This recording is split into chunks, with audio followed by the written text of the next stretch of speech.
반점 씨 혹시 우리 어디서 본 적 있나요? 네. 혹시 전생을 믿으세요? 넌 전생을 믿어? 난 믿어.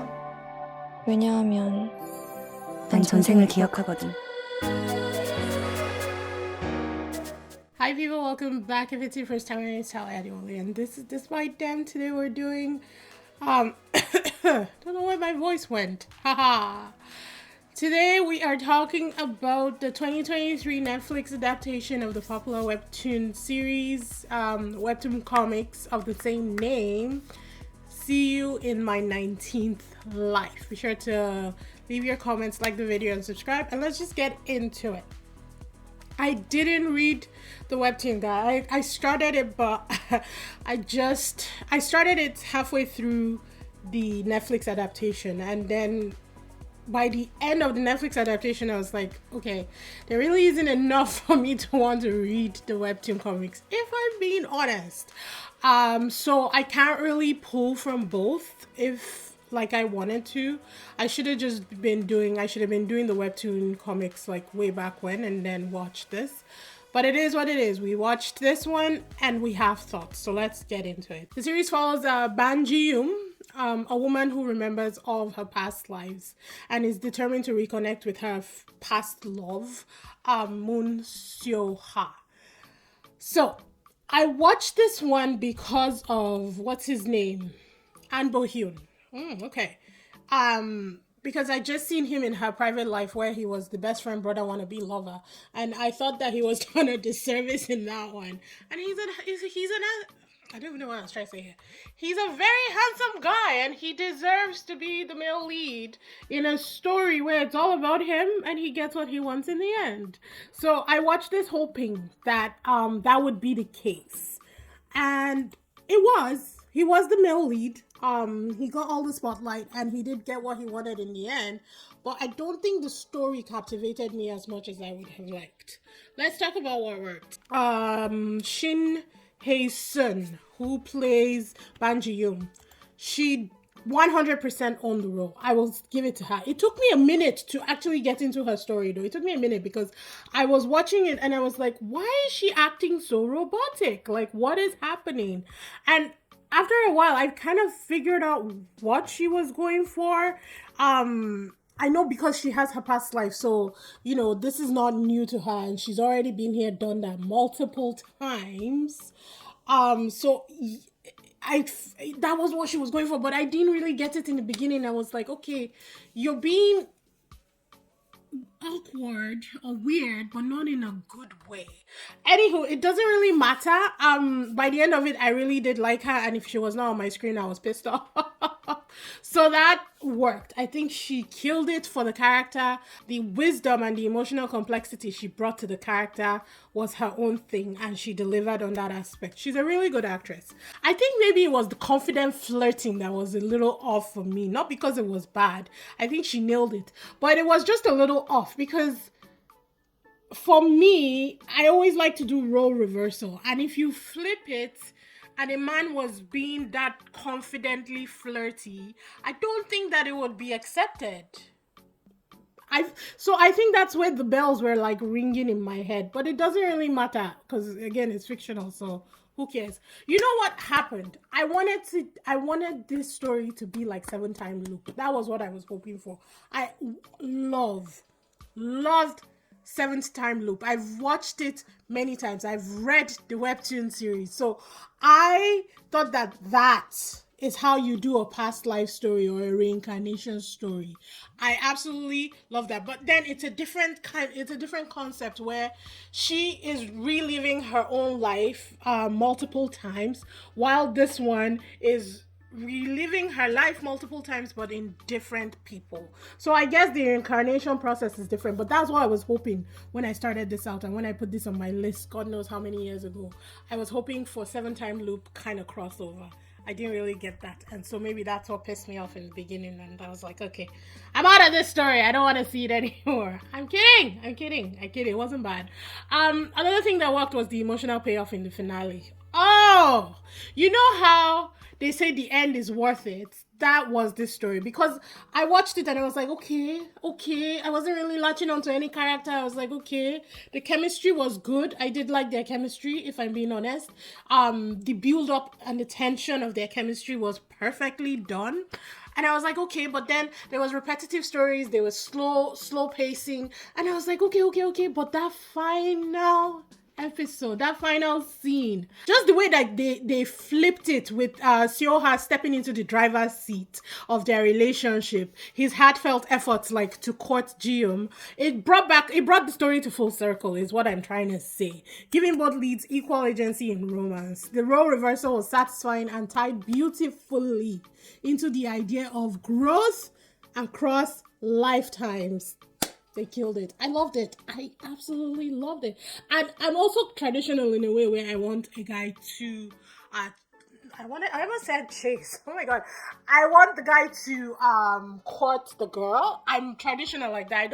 I don't mind women who court men. I think you do you, girl. Like if that's your stance, you go for it. Stand in your excellence. But I would rather be courted. So even like in my past relationships where the guys would sit in their laurels and expect me to like, approach and do all those things. We just kept on stepping, guys. I ain't got time for nothing. It's just a personal preference. So I think that's one thing that I really enjoyed the most about the last episode is that it put him in the driver's seat and it was like, yeah, she's done all the work before. Now you do it. I like that. The cinematography and the soundtrack, 100%. There was this, what was it? Was it Promise Me? I think that was the song that played every time that they were together most of the time. I thought the soundtrack was great. And cinematography, they always do well for Korean shows. I've never seen one where I was unimpressed. What did not work? The pacing issues in the middle of the episodes. The show suffers from a sluggish middle act, with some subplots feeling unnecessary or underdeveloped. The whole his secretary thing. I like the girl what's her name? Cho-won? I think the sister. Loved her. She's so pretty. She's so beautiful. Him, the secretary. What was his name? Do-hyun. Yes. No, I was not feeling him at all. And I think their own story was very underdeveloped, especially his story. I get the connection to, Seo-ha, but I wasn't really feeling that character for himself.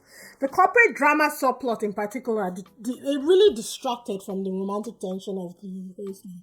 Because 1 minute he's restoring this hotel, and you have to fight with your what is she, the step-ex-mistress of his dad, but it wasn't really done, like I wasn't sure what they were concentrating on. Was he fighting or was he renewing the hotel? Like it was very muddled and they really didn't land on anything, Sorry to bring it up. It's not like King the Land where he's like, I'm coming to take over this hotel and I'm going to raise it to the highest point possible. And he did that. Yes, does that get muddled with the fight with his sister, which was kind of unresolved? Absolutely. But at least they showed us the completion of him taking over the hotel and raising it to excellence. That wasn't really portrayed well in this one. So definitely took out points for that. The supporting characters were left undercooked. Just like I said, the secretary Do-hyun and Cho-won, very much. I think they had a promising, I don't know, even their chemistry was a little wonky for me, if I'm being honest. I think the story had promise. I just think that it was not done properly. I was also very pissed off when he said that he's not willing to take criticism and, gossip about dating her. So you're telling me that you're going to stay with Seo-ha for like how many years? How many years was he with him? Maybe 18 years or something like that. Dealing with all the criticism, all the people backbiting, all the people gossiping about your life behind you, but you can't tolerate that for the love of your life. That threw me. I was like, throw the man away. Just throw the whole story away. That really pissed me off. So I didn't really enjoy that. I think that they could have done more with their story arc. But then again, their chemistry was not really sizzling that much. So it is what it is, man. let's go into the characters now. So Ban Ji-eum, who's played by Shin Hae-sun, Ban Ji-eum's blend of wisdom and vulnerability is heart. That word is apparently very difficult for me. Goodness. Is the heart of the show. Her determination to reconnect with Soha, despite knowing the pain of past lives, makes her a fascinating character. However, the series could have delved deeper into how she copes with the burden of 19 lives worth of memories. I honestly think that I hoped that they had gone deeper into her 19 lives. Now, they decided to spread them all across the world. So there was one time where she was Spanish. I feel like, I think she was Japanese at one point too, or maybe not. Maybe she was Korean. I don't know, but they spread it across the world. So maybe, taking on that responsibility or that assignment of going into each life would have been difficult. However, there were 16 episodes. We could have done proper snippets of each of her lifetime throughout the entire season. And also, I think it would have made sense to drive home that Seoha is her, destined partner if each lifetime, because she had love stories in each of them, if each lifetime, the person that she fell in love with and lost was him. That would have solidified it in our mind that these guys were destined to be no matter what. And, I don't know, it would have just, brought it home for us, for me personally. So I think that they could have gone deeper into the 19 lives and showed us a little bit more than what they did. Just flashing it, her screaming, Sergio. It didn't really do anything for me. But for what they gave us, I guess it was okay for the story that they gave us in the end.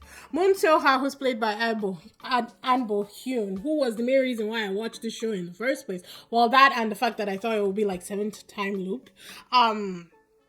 He is initially guarded and emotionally scarred just because of, losing his mom and his dad. His dad was kind of an ass, honestly. And yes, let's come to his father and that character, what's it called, redemption arc that they gave his dad. The dad was such a dick from episodes 1 to what? Well, I'm sorry. He was a dick from episodes 1 to like maybe 10 or something. And then 11 comes around and he's like, calm down, he's chill, he's no longer... No, that was bullshit. Stick to it. If you're gonna make somebody a dick, make him a dick. He had no standing in the story whatsoever. So why give him a redemption arc? Leave him there. He needed to be the focal point for why Soha is the way he is. So leave him there.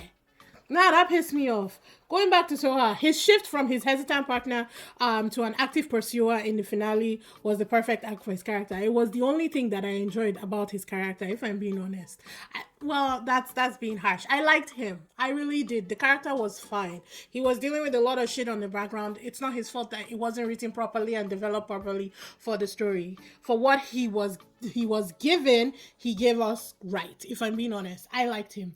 When Ji-eum would be so confidently flirty and openly flirting with him, and sometimes he would skid off or run away. I thought that was cute. I did enjoy their chemistry. Their chemistry was actually really cute together.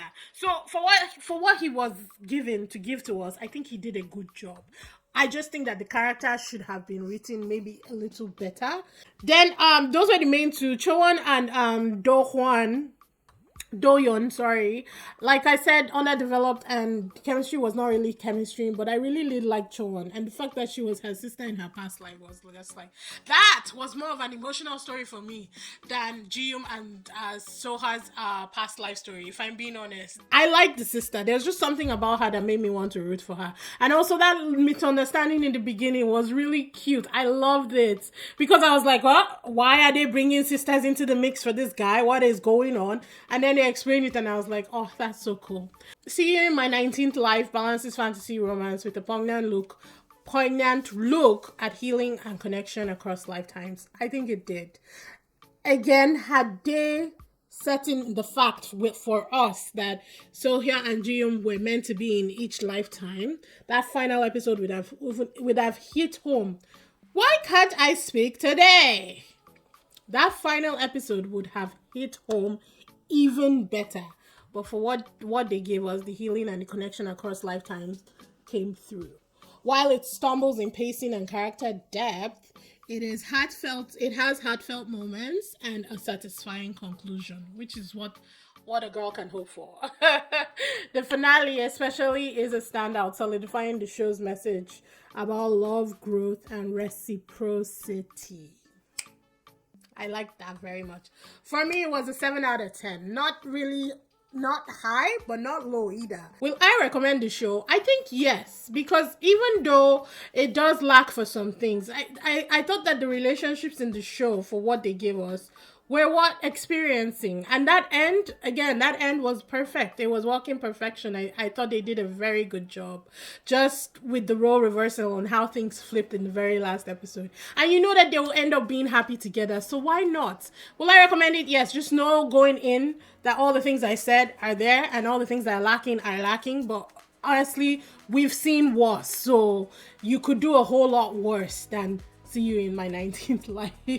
But what did you guys think of the show? Did you cry at that finale? I didn't cry, but I did have a ton of goose pimples because it wasn't a sad ending. It was a very happy ending, so I wasn't really crying. Some people gave it a 10, some people gave it a 4, so I'm not really sure where you guys stand, but let me know in the comment section. Hit that subscribe button, hit the like button, and I will see you guys in the next one.